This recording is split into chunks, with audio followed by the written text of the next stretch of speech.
जी students students कल हमने जो देखा था पिछले लेक्चर में कि चैप्टर नंबर 2 है हमारा और टॉपिक नंबर हमारा 1 था लेक्चर स्केलर और वेक्टर। ठीक है, ऐसी क्वांटिटी की जिसका मैग्नीट्यूड हो सिर्फ और साथ यूनिट हो और बात हमारी मुकम्मल हो जाए, दीज क्वांटिटीज आर स्केलर। और ऐसी क्वांटिटी की जिसके साथ हमें डायरेक्शन की जरूरत हो, स्पेसिफिक डायरेक्शन की जरूरत हो, तो all those quantities are vector quantities. ठीक हो गया। देन स्टूडेंट्स मैंने आपको बताया था कि टाइप्स ऑफ वेक्टर होता है कि वेक्टर की कितनी टाइप्स होती हैं। इक्वल वेक्टर होते हैं जिनका मैग्नीट्यूड सेम डायरेक्शन अपोजिट हो, अनइक्वल, पैरेलल, एंटी पैरेलल, नल या zero vector, unit vector, coplanar और कोलिनियर। स्टूडेंट्स इसमें ना एक टाइप जो है वो और भी आती है, कंकरेंट वेक्टर। नई टाइप है, अभी हम देखने लगे हैं, that is concurrent vectors. Students अगर उनका वेक्टर्स का सपोज एक वेक्टर ए है, दिस वन, एक वेक्टर बी है, दिस वन, एक वेक्टर सी है, दिस वन, इनका सपोज अगर इंटरसेक्टिंग पॉइंट, जो पॉइंट ऑफ इंटरसेक्शन है, पॉइंट ऑफ इंटरसेक्शन क्या, जहाँ पे ये गुजर रहे हैं, इंटरसेक्ट कर रहे हैं, सपोज ओरिजिन से सारे गुजर रहे हैं, सपोज कहीं और से भी गुजर सकते हैं। ठीक है, ओरिजिन से सारे गुजर रहे हैं, ये वेक्टर ए है, ये वेक्टर बी है, ये वेक्टर सी है, कुछ और भी हो सकता है, वेक्टर डी, वेक्टर ई। तो अगर इन सब का स्टूडेंट्स जो पॉइंट ऑफ इंटरसेक्शन है वो अगर सेम हो तो these vectors are known as concurrent vector. तो फिर ये जो वेक्टर होंगे ये कौन से वेक्टर होंगे? कंक्यूरेंट वेक्टर। ठीक हो गया स्टूडेंट्स। एक और टाइप है नेगेटिव वेक्टर, नेगेटिव वेक्टर्स। ठीक हो गया स्टूडेंट्स, जिनका मैग्नीट्यूड सेम हो, ऐसे वेक्टर जिनका मैग्नीट्यूड जो हो, मैग्नीट्यूड वो सेम हो जी स्टूडेंट्स, जिनकी डायरेक्शन जो हो वो क्या हो, अपोजिट हो, जिनकी डायरेक्शन क्या हो वो अपोजिट हो। अच्छा नेक्स्ट हम करते हैं जी, ये बिल्कुल इसी तरह है जिस तरह आपने वो पढ़ा था ना 180 डिग्री शिफ्ट वाला। ये एक वेक्टर यूं है, एक वेक्टर यूं है, magnitude same, suppose 3 metre, 3 metre, लेकिन डायरेक्शन जो हो वो अपोजिट हो। तो ये तो हमारी कुछ जो थी बकाया टाइप्स वो थी। कुछ इंपॉर्टेंट पॉइंट्स हैं स्टूडेंट्स, वो हम देख लेते हैं सी वेक्टर के हवाले से। तो वो क्या है, सबसे पहला जो पॉइंट है ना स्टूडेंट्स, वो ये है कि अगर एक वेक्टर है, सपोज एक वेक्टर है, ये एक वेक्टर ए है, दिस वेक्टर ए, ये आपका एक्स एक्सिस या इसको आप कह लें ये नॉर्थ हो गया, ये साउथ हो गया, ये ईस्ट हो गया, ये वेस्ट हो गया। ठीक हो गया स्टूडेंट्स, अगर ये वेक्टर ए जो है इसको आपने लिखना है, सपोज ये एंगल 45 बना रहा है। हाँ, एंगल से याद है हमने एंगल को भी डिस्कस करना है कि वेक्टर का एंगल कैसे फाइंड किया जाता है। ठीक है स्टूडेंट्स। अच्छा फॉर एग्जांपल ये एंगल जो है वो 45 डिग्री बना रहा है वेस्ट के साथ। जी स्टूडेंट्स, अगर ये 45 डिग्री एंगल वेस्ट के साथ बना रहा है तो इसको लिखेंगे कैसे? कि इसको लिखेंगे यूं कि एक वेक्टर ए जो है वो क्या है, 45 डिग्री। हाँ एंगल तो समझ आ गई सर, किस तरफ? 45 डिग्री नॉर्थ की तरफ। लेकिन सर नॉर्थ अगर मैं इस वेक्टर को यूं बना दूं, ये एक वेक्टर यूं अगर बना दूं, तो ये भी तो नॉर्थ के कोऑर्डिनेट की तरफ ही है, यानी नॉर्थ जो है वो इसको भी टच कर रहा है, इसको भी टच कर रहा है। तो सर ये वाला हम कैसे बताएंगे? हाँ बिल्कुल ठीक है, अच्छा क्वेश्चन है आपका। तो कैसे बताएंगे जी? 45 डिग्री नॉर्थ जिसकी तरफ जा रहा है, 45 डिग्री नॉर्थ कहाँ से होके आ रहा है? वेस्ट की तरफ से, तो 45 डिग्री नॉर्थ ऑफ वेस्ट। जी स्टूडेंट्स, सिमिलरली अगर अब ये वेक्टर बी ले लें, आप इसको बी मान लें, तो वेक्टर बी क्या आ जाएगा जी, इसका भी अगर एंगल 45 ही है तो 45 डिग्री ईस्ट ऑफ नॉर्थ। जी स्टूडेंट समझ आ गई। ए वेक्टर है 45 के एंगल बना रहा है, 45 डिग्री कहाँ जा रहा है? नॉर्थ की तरफ। तो पहले नॉर्थ आएगा, कहाँ से जा रहा है? वेस्ट, तो ऑफ वेस्ट आएगा। Similarly 45 degree east of north, यानी ईस्ट की तरफ आ रहा है, कहाँ से आ रहा है? नॉर्थ की तरफ। अच्छा स्टूडेंट्स, एक वेक्टर ए है, एक वेक्टर ए है, एक वेक्टर बी है, इनका एंगल है सपोज 30 डिग्री। अच्छा एंगल हम यूं भी तो ले सकते हैं, ये देखिए ना हमने ये वाला एंगल लिया, एंगल हम ये वाला भी तो ले सकते थे। ठीक हो गया, 360 में से 30 गया तो ये 330 का एंगल भी तो बनता है ना स्टूडेंट। सिमिलरली हमारे पास एक वेक्टर है ए, एक वेक्टर है ए, एक वेक्टर है बी, इनका ये भी एंगल बन रहा है, इनका ये भी एंगल बन रहा है। सपोज स्टूडेंट्स ये जो एंगल है दिस इज 70 डिग्री सपोज, ठीक है। तो ये वाला एंगल कितना बनेगा 290 डिग्री, 290 डिग्री। तो सर हमने कौन सा एंगल लेना है, अंदर वाला ये वाला एंगल लेना है या ये वाला एंगल लेना है, ठीक है जी। आपने हमेशा स्टूडेंट्स इस पॉइंट को याद रखें, ये आपका एमसीक्यू है, शॉर्ट क्वेश्चन है, गलत एंगल ना लेते रहें, आपको काम आएगा नेक्स्ट। हमने जो स्मॉलर एंगल है ना, स्मॉलर एंगल वो लेना है, स्मॉलर एंगल स्टूडेंट्स याद रखें, स्मॉलर एंगल लेना है, याद रखें। थीटा जो एंगल है वो क्या होना चाहिए, 180 से कम या बराबर होना चाहिए, 180 डिग्री के कम या बराबर होना चाहिए। इसी तरह 0 से ग्रेटर होना चाहिए या 0 के इक्वल होना चाहिए। थीटा मस्ट बी ग्रेटर और इक्वल टू 0 एंड लेस और इक्वल टू 180 डिग्री, ठीक हो गया। थीटा जो है वो 0 से तो हमेशा बड़ा होगा। देखे ना, एक वेक्टर ए है, मैं 0 को अगर एक्सप्लेन करूं, एक वेक्टर ए है, ठीक है, एक वेक्टर बी है, तो वो भी इसी के ऊपर लाई कर रहा है या इसके साथ लाई कर रहा है, पैरेलल है, एक वेक्टर बी है, तो एंगल थीटा कितना है 0 है। अगर इसको वेक्टर बी को यूं ड्रा कर लें, वेक्टर बी, तो अब 0 से ग्रेटर है एंगल, सपोज ये 45 डिग्री। जी स्टूडेंट्स, आपके पास वेक्टर ए है, उसको आपने कर लिया 180 डिग्री की शिफ्ट पे, यूं उठाया इसको, वेक्टर बी है ये और ये वेक्टर ए है। वेक्टर बी ए के साथ वेक्टर बी जो है उसको आपने यूं प्लेस किया कि एंगल कितना बना 180 डिग्री। स्टूडेंट्स अगर आप इसको थोड़ा सा और नीचे ले जाएं, अगर ये यहाँ पे आ जाता, अगर बी वेक्टर यहाँ पे आ जाता, फिर क्या होता, फिर हम ये वाला एंगल लेते बजाय ये वाला एंगल लेने की। क्यों? क्योंकि हमने पढ़ा कि स्मॉलर एंगल जो है वो हम लेते होते हैं। Theta must be less than or equal to 180 degree and theta must be greater than or equal to 0 degree. जी स्टूडेंट्स, इसमें कुछ बातें आई थिंक ऑल जो डिस्कशन है वो कवर हुई। हाँ, इसमें इसमें बहुत जबरदस्त पॉइंट है, एक आपका स्टूडेंट्स एमसीक्यू है कि एक वेक्टर ए है, एक वेक्टर ए है, सपोज ये एक वेक्टर ए है। अगर स्टूडेंट्स इसकी आप 2 पाई रोटेशन कर दें, 2 पाई रोटेशन कर दें, 2 पाई का क्या मतलब है, 360 डिग्री रोटेशन कर दें, तो क्या कोई चेंज आएगा?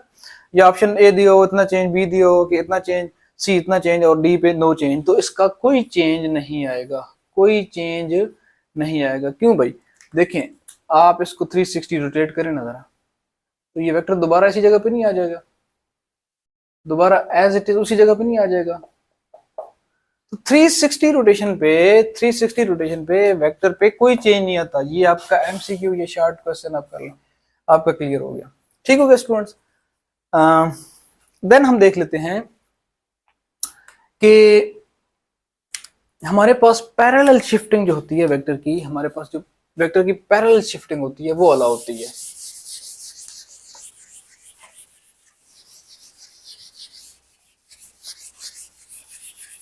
वहीं से फिर हम आगे चलेंगे एडिशन ऑफ वेक्टर की तरफ।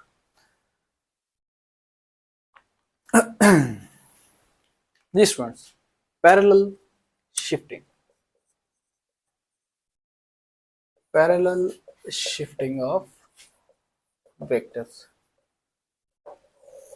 स्टूडेंट्स एक वेक्टर अगर ए है, ये एक वेक्टर ए है, इसको आपने पैरेलल शिफ्ट करना है, तो आपको पता है ना कि जब भी कोई पैरेलल शिफ्टिंग हो रही हो, पैरेलल हो रहा हो, तो वहां पे थीटा कितना होता है 0 डिग्री। तो अगर स्टूडेंट्स इसी वेक्टर को मैं उठा के एज इट इज यहाँ पे प्लेस कर दूं, एज इट इज इस वेक्टर ए को मैं यहाँ पे प्लेस कर दूं, तो कोई इशू है? कोई इशू नहीं है सर। थीटा कितना है? थीटा सर 0 है। तो पैरेलल शिफ्टिंग अलाउ है। इसका head as it is head की तरफ है, इसकी tail as it is tail की तरफ है। हाँ सर, अगर आप यूं करते, ए वेक्टर जो है उसको यूं लिखते, ए वेक्टर यूं था, आपने उसकी शिफ्टिंग यूं कर दी, दूसरी जगह पे उसको यूं रख दी। देखिए यहाँ पे इसको अगर मैं उठा के लेके आऊं यहाँ पे, या अगर इसको मैं देखूं, क्योंकि वेक्टर ए ही है ना, सिंपल एक वेक्टर ए है, इसको उठा के आपने यूं कर लिया, तो यहाँ पे एंगल डिफरेंट हो गया, ये एंगल कुछ और था, ठीक है, ये एंगल सपोज 0 बन रहा है। या इसको आप यूं कर लें, ये वेक्टर ए है, ठीक है, एक वेक्टर ए है, एक वेक्टर ए है जो कि यूं है, ये वेक्टर ए है, ठीक है। यहाँ पे एंगल कितना बन रहा है इसका, कुछ भी बन रहा है, यहाँ पे एंगल बन रहा है सपोज इसका 55 डिग्री सपोज। इस वेक्टर को आपने पैरेलल शिफ्ट करना है, ठीक है, लेकिन बजाय आप इसको 55 पे रखने के आप यूं कर देते हैं, तो एंगल चेंज हो गया। एंगल कितना हो गया, चेंज हो गया, सपोज 30 डिग्री, एंगल चेंज हो गया। मैंने क्या कहा था, थीटा जीरो चेंज होना चाहिए, यानी कोई चेंज थीटा में नहीं होना चाहिए। इसका मतलब है कि यहाँ ये जो पैरेलल शिफ्टिंग है ये परफॉर्म नहीं हुई। पैरेलल शिफ्टिंग में क्या है, सेम एंगल के साथ, सेम एंगल के, यानी एंगल का जो डिफरेंस है वो must be equal to 0 degree. जो चेंज इन एंगल है डी ऑफ थीटा वो क्या होना चाहिए, 0। हाँ आप सर यूं कर सकते हैं, क्या कर सकते हैं, इसको एज इट इज उठा के जिस तरह पहले था आप वैसे ही इसको यहाँ पे प्लेस कर सकते हैं, यानी 55 डिग्री के एंगल से, ठीक है। तो स्टूडेंट्स पैरेलल शिफ्टिंग जो है, पैरेलल शिफ्टिंग अलाउ है, ठीक है। एक वेक्टर बी है सपोज, एक वेक्टर बी है यूं है, तो आप इसको यूं ही पैरेलल शिफ्ट कर सकते हैं एक जगह से दूसरी जगह, बिल्कुल ऐसे ही जैसे स्टूडेंट्स मैं आपको एक असाइनमेंट दूं कि दो वेक्टर हैं, पहले तो हम एडिशन पढ़ लेते हैं ना, पहले एडिशन पढ़ लेते हैं, फिर आपको पैरेलल शिफ्टिंग की एक दो एग्जांपल भी उसी के साथ मर्ज हो जाएंगे आपकी। Addition of vectors. स्टूडेंट्स ये जो वेक्टर की एडिशन होती है ये ऑर्डिनरी नहीं होती, ये ऑर्डिनरी नहीं होती, नॉट सिंपल वन। किस तरह, जिस तरह लाइक इन स्केलर्स, ठीक हो गया स्टूडेंट्स, स्केलर्स की तरह, जिस तरह स्केलर थे शरीफ क्वांटिटीज थी उनकी तरह ये ऑर्डिनरी या सिंपल एडिशन की नहीं है, बल्कि इनकी जो एडिशन है वो क्या है, इनकी एडिशन में हम पढ़ेंगे कि इसको एक हेड टू टेल मेथड के साथ, हेड टू टेल मेथड के साथ आपने इनकी एडिशन करनी है। स्टूडेंट्स एक और बड़ी इंपॉर्टेंट चीज एंगल के हवाले से, एक और बहुत इंपॉर्टेंट चीज एंगल के हवाले से, एंगल जब भी आपने लेना है ना दो वेक्टर्स का, आपने जब भी दो किसी वेक्टर का एंगल लेना है तो या तो उनके हेड के साथ हेड जुड़ा होना चाहिए या फिर टेल के साथ टेल जुड़ी होनी चाहिए, हेड के साथ हेड जुड़ा होना चाहिए या फिर टेल के साथ। स्टूडेंट्स अगर एक वेक्टर है जिसका एंगल, एक वेक्टर ए है, ठीक है, एक वेक्टर बी है जी स्टूडेंट्स, टेल के साथ टेल जुड़ी हुई है, टेल के साथ टेल मैंने कहा था, तो एंगल आप ले सकते हैं, स्मॉलर एंगल लेना है, ये वाला नहीं लेना, स्मॉलर एंगल लेना है, पहले आपको बता चुका हूं जी स्टूडेंट्स। तो टेल के साथ टेल जुड़ी हुई है तो आप ए वेक्टर का बी वेक्टर के साथ एंगल फाइंड कर सकते हैं। स्टूडेंट्स अगर अगर एक वेक्टर ए है ये वाला, एक वेक्टर बी है ये वाला, सर आप एंगल फाइंड कर सकते हैं, सपोज 45 आप फाइंड कर सकते हैं हेड के साथ, तो या तो टेल के साथ टेल जुड़ी होनी चाहिए या हेड के साथ। ऑफन मतलब काफी दफा हम देखेंगे कि टेल के साथ टेल ही जुड़ी होगी, तो जहां टेल के साथ टेल जुड़ी होगी वो आपने उसका एंगल ले लेना है। लेकिन स्टूडेंट्स बाज दफा ये आपको अभी पैरेलल शिफ्टिंग भी उसमें आ जाएगी, बाज दफा स्टूडेंट्स एक वेक्टर है ए, ठीक है, एक वेक्टर है बी, अब वो कहता है कि फाइंड, क्वेश्चन है जी, क्या है question, find the angle, find the angle between vector a and vector b. आपने एंगल फाइंड करना है वेक्टर ए और वेक्टर बी का, ठीक है जी स्टूडेंट्स। तो क्या यहीं से हम एंगल फाइंड कर लेंगे, सर ये तो बड़ा लग रहा है, ये स्मॉलर लग रहा है, तो स्मॉलर एंगल सर ने कहा था, सर ने एक और चीज भी कही थी, वो हमने कही थी, मैंने कही थी क्या बच्चे, वो कही थी जी कि हेड के साथ हेड या फिर टेल के साथ टेल जुड़नी चाहिए। तो क्या देखें ये हेड के साथ हेड जुड़ा हुआ है, नहीं, क्या ये टेल के साथ टेल जुड़ी हुई है, नहीं, फिर क्या करेंगे, फिर हमने करना ही पैरेलल शिफ्टिंग करेंगे। सर हम पढ़ चुके हैं पहले, पैरेलल शिफ्टिंग कैसे करेंगे जी, हमने किसी वेक्टर को भी, ए को या बी को, सपोज वेक्टर ए को उठा के हम पीछे ले जाते हैं, पैरेलल शिफ्ट कर देते हैं, तो अगर इसको मैं पैरेलल शिफ्ट करूं तो ये वेक्टर कुछ यूं आ जाएगा, ये वेक्टर ए आपका आ गया, यानी इन अदर सेंस ये वेक्टर ए आ गया आपका, और वेक्टर बी तो ऑलरेडी यूं था। तो अब क्या हुआ, टेल के सॉरी हेड के साथ हेड जुड़ गया, अब आप एंगल ले सकते हैं। कितना है, सपोज 30 डिग्री। स्टूडेंट्स आप एक और काम भी कर सकते हैं, आप बी को शिफ्ट कर सकते, बी को यहाँ पे शिफ्ट कर सकते हैं। अब टेल के साथ टेल जुड़ गई, यानी इन अदर सेंस आप ये वेक्टर ए है आपके पास और ये वेक्टर आपके पास आ जाएगा बी, यानी आपने पैरेलल शिफ्टिंग कर ली। अब आप फाइंड कर सकते हैं, सपोज दिस एंगल इज 45 या वो हमने 30 कहा था, चलें 30 है, ठीक है। तो एंगल दोनों तरफ से सेम होगा, एंगल दोनों तरफ से क्या होगा, सेम होगा। अगर ये 30 डिग्री बन रहा है तो ये भी 30 डिग्री बनेगा, ठीक है। तो ये थी हमारी पैरेलल शिफ्टिंग, और इसमें एंगल फाइंड करने का बड़ा इंपॉर्टेंट एक एमसीक्यू है जो क्लियर हो गया आपका, कि सर हेड के साथ हेड या टेल के साथ टेल जो है वो जुड़ी होनी मस्ट है।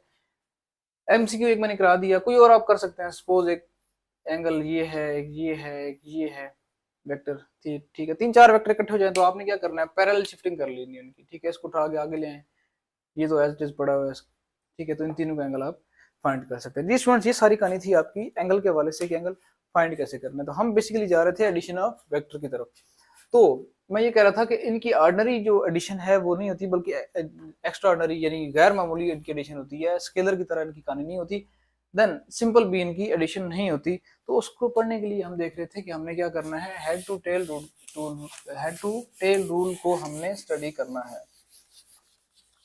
जी स्टूडेंट्स,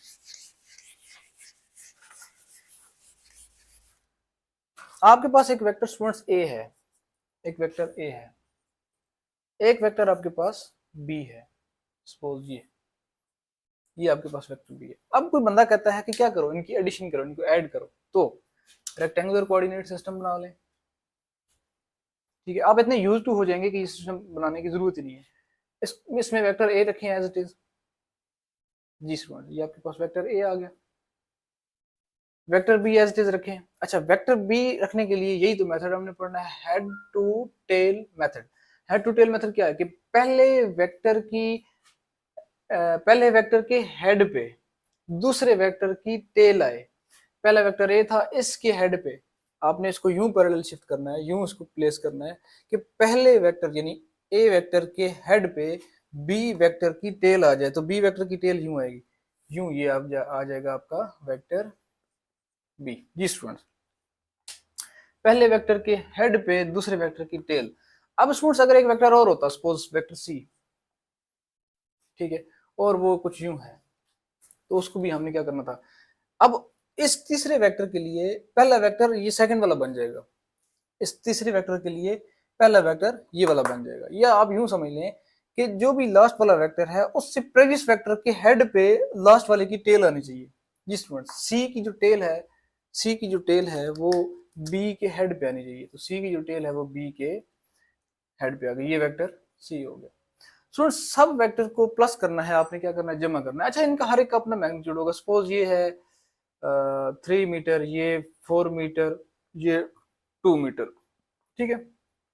स्टूडेंट्स, इनकी एडिशन होगी, उसमें हमें एक नया वेक्टर मिलेगा जिसका नाम होगा रिजल्टेंट वेक्टर। रिजल्टेंट वेक्टर जो क्या होगा, रिजल्ट होगा। जिस तरह रिजल्ट होता है ना, 2+3 रिजल्ट कितना आया 5, तो ये तो स्केलर में था। अब यहाँ पे जो रिजल्ट होगा वो एक रिजल्टेंट वेक्टर से होगा, और जो रिजल्टेंट वेक्टर होगा स्टूडेंट याद रखें, वो पहले वेक्टर की टेल से, पहले वेक्टर की टेल से आखिरी वेक्टर के हेड को जाएगा। जो रिजल्टेंट वेक्टर होगा वो फर्स्ट वेक्टर की टेल से लास्ट वेक्टर के हेड तक जाएगा। साथ साथ नोट करते जाए, पहले वेक्टर की टेल से लास्ट वेक्टर जो भी है, तीसरा चौथा पांचवा जो भी है, उसके हेड तक जाएगा। तो ये आपके पास एक रिजल्टेंट वेक्टर आ गया जो कि इक्वल है किसके भाई, resultant vector is equal to vector A plus vector B plus vector C. ठीक हो गया। अगर तो इन दोनों वेक्टर्स का या तीनों वेक्टर्स का, तीनों का तो नहीं, दोनों का, अगर सपोज वेक्टर ए है, सपोज वेक्टर ए है वो यूं है, अगर सपोज वेक्टर बी जो है वो यूं है, ये वेक्टर बी है, ये वेक्टर ए है, और इनका एंगल जो है दैट इज 90 डिग्री। तो यहाँ पे जो रिजल्टेंट आएगा वो कुछ यूं आएगा, पहले वेक्टर की टेल से आखिरी वेक्टर के हेड पे आपका रिजल्ट आ जाएगा। स्टूडेंट्स इस सपोज ए की जो मैग्नीट्यूड है दैट इज 3 मीटर, बी का जो मैग्नीट्यूड है सपोज 4 मीटर। जी स्टूडेंट्स, तो रिजल्टेंट कैसे आ जाएगा जी, R is equal to vector A plus vector B. ठीक है, इनका अगर मैग्नीट्यूड लें, अगर इनके मैग्नीट्यूड मैग्नीट्यूड मैंने बताया था कि आपने क्या कर लेना है, मॉड ले लेना है ए प्लस बी। जी स्टूडेंट्स, तो ए प्लस बी क्या हुआ, आर रिजल्टेंट वेक्टर जो है यानी वो ए वेक्टर का मैग्नीट्यूड प्लस बी वेक्टर का मैग्नीट्यूड अगर हम प्लस करेंगे तो ये क्या आ जाएगा। जी स्टूडेंट्स, तो कितना हो गया, 3 plus 4 that is 7।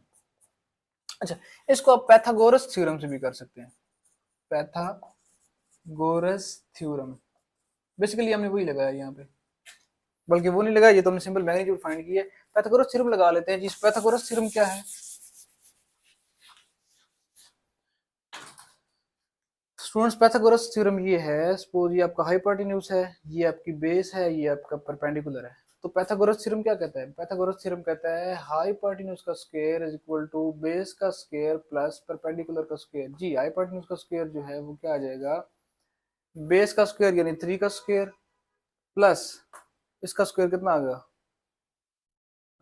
Perpendicular 4 metre है, ठीक है, 4 का स्क्वायर। तो हाइपोटेन्यूज यानी resultant R square is equal to, hypotenuse resultant ही है ना, आर ही है, इज इक्वल टू 3 3 जार 9 प्लस 4 4 जार 16। तो R square which is equal to 16 और 9 कितना हो गया जी, 26, sorry 25।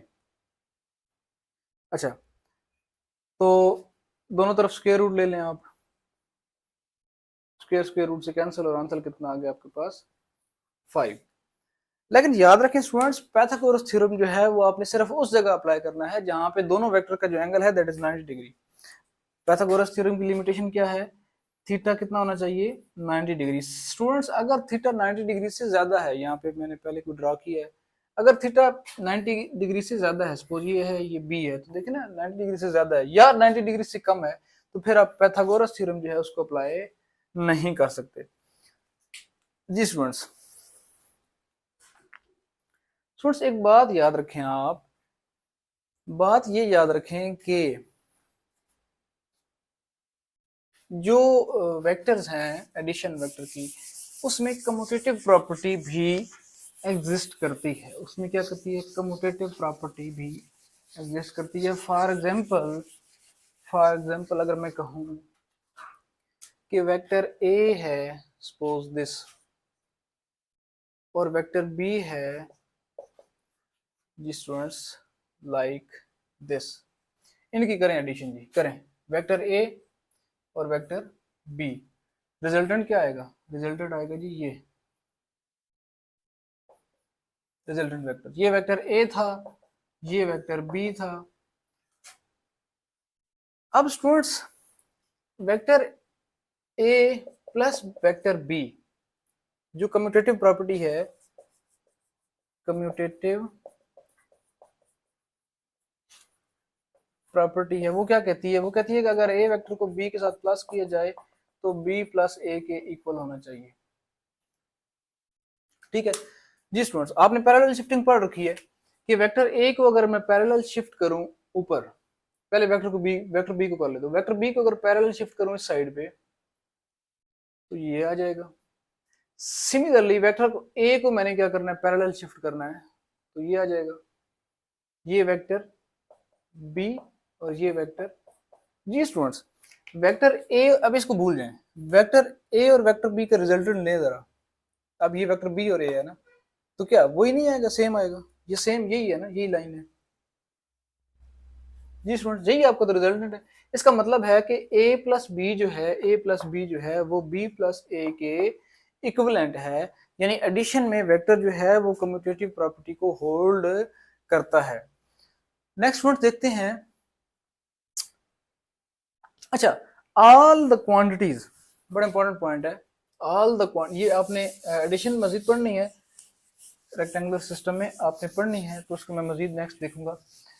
Addition, subtraction, next lecture में हमने क्या करना है जी, हमने एडिशन, सब्ट्रैक्शन, मल्टीप्लिकेशन को बड़े थारोली पढ़ना है। मैं देखूंगा अगर आपकी बुक में डिवीजन हुआ तो वो भी पढ़ेंगे। एनीवे हमने ये सब्ट्रैक्शन, एडिशन और जो है मल्टीप्लिकेशन, आई थिंक आपकी बुक में एडिशन है और मल्टीप्लिकेशन है। इसमें दो प्रोडक्ट्स होते हैं, क्रॉस यानी वेक्टर या स्केलर, क्रॉस और डॉट प्रोडक्ट्स, ये हम देखेंगे। स्टूडेंट्स ये कुछ चीजें जो थी रह गई थी लास्ट लेक्चर में, तो मैंने आपको एक ओवरव्यू दे दिया तमाम वेक्टर और स्केलर के हवाले से। देन जो नेक्स्ट हमने मूव करना है वो हम अगली कुछ इसकी जो एडिशन, सब्ट्रैक्शन या मल्टीप्लिकेशन है वो देखेंगे, और हमारे नेक्स्ट टॉपिक भी वही है। तो अच्छा, इसमें ना एक बड़ा इंपॉर्टेंट पॉइंट जो है वो मैं ये बता रहा था कि क्या हर क्वांटिटी जिसके साथ डायरेक्शन है वो वेक्टर होती है? सर हर क्वांटिटी जिसके साथ डायरेक्शन हो वो वेक्टर नहीं होती। वेक्टर के कुछ लॉज होते हैं, कुछ असूल होते हैं, वो उसको फॉलो करने पड़ते हैं। क्या? all the quantities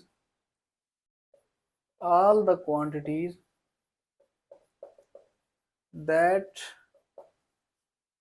have direction are not vectors। Her quantity जिसके साथ डायरेक्शन है वो वेक्टर नहीं होती। फॉर एग्जांपल किरचॉफ लॉ आपने पढ़ना है नेक्स्ट। सपोज स्टूडेंट्स करंट आ रहा है 3 एम्पेयर का, यहाँ करंट आ रहा है 4 एम्पेयर का, ठीक है स्टूडेंट्स। 3 एम्पेयर का करंट यहाँ आ रहा है, 4 एम्पेयर का करंट यहाँ आ रहा है। अब अगर ये वेक्टर है, क्योंकि डायरेक्शन तो है ना, करंट जो है, करंट उसकी कोई डायरेक्शन होती है। ये अभी हम उसकी तरफ नहीं जा रहे हैं, वो जो करंट इंटेंसिटी है, ठीक है, यानी टेंसर, आप बेसिकली ये टेंसर की तरफ इशारा है, आर क्लासेस में पढ़ेंगे आप। तो टेंसर या उस चीज को मैंने डिस्कस कर रहा, बल्कि आपके लेवल तक सिर्फ ये बता रहा हूँ कि करंट की चूंकि डायरेक्शन तो है, लेकिन ये एग्जैक्टली वेक्टर नहीं है। वो जब करंट डेंसिटी की तरफ हम जाएंगे नेक्स्ट क्लासेस में, या नेक्स्ट अगर मेरी आप लेक्चर देखेंगे तो आपको समझ आ जाएगी। तो वो एक टेंसर एक अलग चीज है, या एक करंट डेंसिटी जो है उसकी अलग चीज है, उस सेंस में आप उसको वेक्टर कहते हैं, या वो हम देखेंगे। एनीवे अभी जो मैं बात कर रहा हूँ वो मैं ये बात कर रहा हूँ कि सपोज 3 एम्पेयर का करंट इस डायरेक्शन को आ रहा है, 4 एम्पेयर का करंट इस डायरेक्शन को आ रहा है। अब इनको अगर ऐड करें, इनकी जो एडिशन है स्टूडेंट्स, वो मैंने क्या बताया था कि अगर ये डायरेक्शन है इनकी, अगर ये वेक्टर है, तो उसको रूल फॉलो करना चाहिए। भाई एडिशन का क्या रूल है sir? Head to tail rule, जो हमने यहाँ पे पढ़ा था कहीं। तो sir head to tail rule या हेड टू टेल मेथड, क्या स्टूडेंट्स ये head to tail method follow करता है? नहीं करता। हेड टू टेल रूल अगर फॉलो करे तो फिर इसको पैरेलल शिफ्टिंग करके हमने इसका रिजल्टेंट ड्रा करना चाहिए। जबकि किरचॉफ रूल क्या कहता है कि अगर 3 एम्पेयर का करंट यहाँ आ रहा है, 4 एम्पेयर का करंट यहाँ आ रहा है, तो यहाँ से अगर 7 एम्पेयर का करंट निकल रहा है, तो ये तो सिंपल एडिशन हो गई ना इनकी। अब देखें डायरेक्शन दोनों की डिफरेंट है, ये पैरेलल नहीं है। हाँ अगर सर ये पैरेलल होते तो फिर तो हम इनकी एडिशन कर सकते हैं, और अगर इनका सेम मैग्नीट्यूड होता, ये चले मैग्नीट्यूड सेम नहीं भी है, डायरेक्शन सेम होती, तो फिर तो इनकी ऑर्डिनरी एडिशन थी, जस्ट लाइक स्केलर। फिर तो स्केलर की तरह इनकी ऑर्डिनरी एडिशन थी जी स्टूडेंट्स। लेकिन अभी इनकी स्केलर की तरह नहीं है, अभी इनकी डायरेक्शन डिफरेंट है। इसकी डायरेक्शन यूं है, इसकी डायरेक्शन यूं है, यानी दोनों एक दूसरे को क्रॉस करेंगे किसी पॉइंट पे, और वो कर भी रहे हैं इस पॉइंट पे क्रॉस। इसका मतलब है कि डायरेक्शन तो अपोजिट है, और डायरेक्शन है भी सही, लेकिन ये वेक्टर नहीं है। क्यों? क्योंकि ये वेक्टर के रूल्स को फॉलो नहीं कर रहे, हेड टू टेल मेथड को ये फॉलो नहीं कर रहा है। इनका रिजल्टेंट सिंपल ही आ रहा है, यानी जो करंट है इस क्वांटिटी, ये जो क्वांटिटी करंट है, इसका जो रिजल्टेंट आ रहा है वो 7 एम्पेयर। ये तो सिंपल ही आ रहा है, 3 एम्पेयर प्लस 4 एम्पेयर कितना आ गया जी? 7 एम्पेयर। हालांकि जो डायरेक्शन है वो दोनों की डिफरेंट है।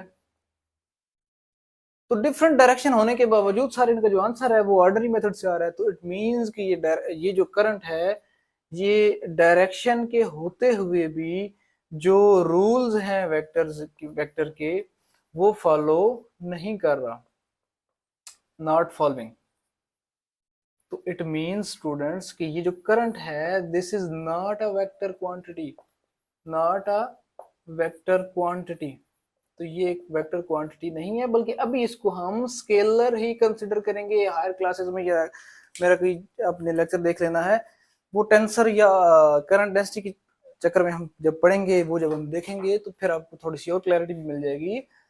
फिलहाल हाल की घड़ी तक आपको यही पता है कि current is not a vector quantity, current is actually a scalar quantity. Sir जो इलेक्ट्रिक फील्ड है ना, सॉरी मैग्नेटिक फील्ड है, मैग्नेटिक फील्ड है वो स्टूडेंट्स एक वेक्टर है, क्योंकि उसकी डायरेक्शन होती है। ठीक हो गया, उसकी क्या होती है, एक स्पेसिफिक डायरेक्शन होती है।